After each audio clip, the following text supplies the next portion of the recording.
नमस्कार बालमित्रांनो, माझे नाव आलिया खलील सैयद. आज मी तुम्हाला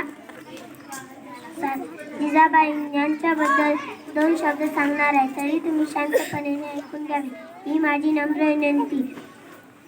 ना वाकायचे ना झुकायचे, ना वाकायचे ना झुकायचे, अन्यायावर पलटून वार करायचे, अन्यायावर पलटून वार करायचे, सन्मानाने जगायचे आणि सन्मानानेच मरायचे, सन्मानाने जगायचे आणि सन्मानानेच मरायचे अशी शिकवण देणाऱ्या राजमाता जिजाऊ यांची आज जयंती आहे.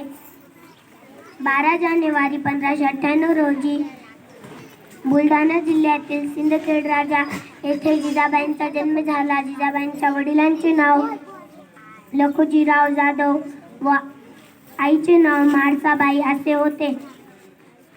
शहाजीराजे भोसले यांच्याशी त्यांचा विवाह झाला. रयतेवर होणारा अन्याय अत्याचार पाहून जिजाबाईंना नेहमी वाटे की आपल्या लोकांचे राज्य म्हणजे स्वराज्य असायला हवे. हिंदवी स्वराज्याचे तेजस्वी स्वप्न जिजाबाईंनी पाहिले होते. त्यांनी पुत्र शिवबालांनाही लहानपणापासून शौर्याच्या पराक्रमाच्या कथा सांगून घडविले. जिजाबाईंच्या प्रेरणेतूनच छत्रपती शिवाजी महाराज घडले व महाराष्ट्राच्या मातीत स्वराज्याचे भगवे निशाण उभारले. स्त्रियांच्या रक्षणासाठी त्यांनी स्वतः तलवार हाती घेतली.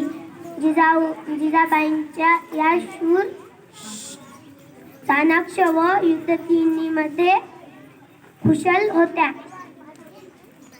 शिवबांनाही त्यांनी युद्धनीतीचे शिक्षण दिले होते.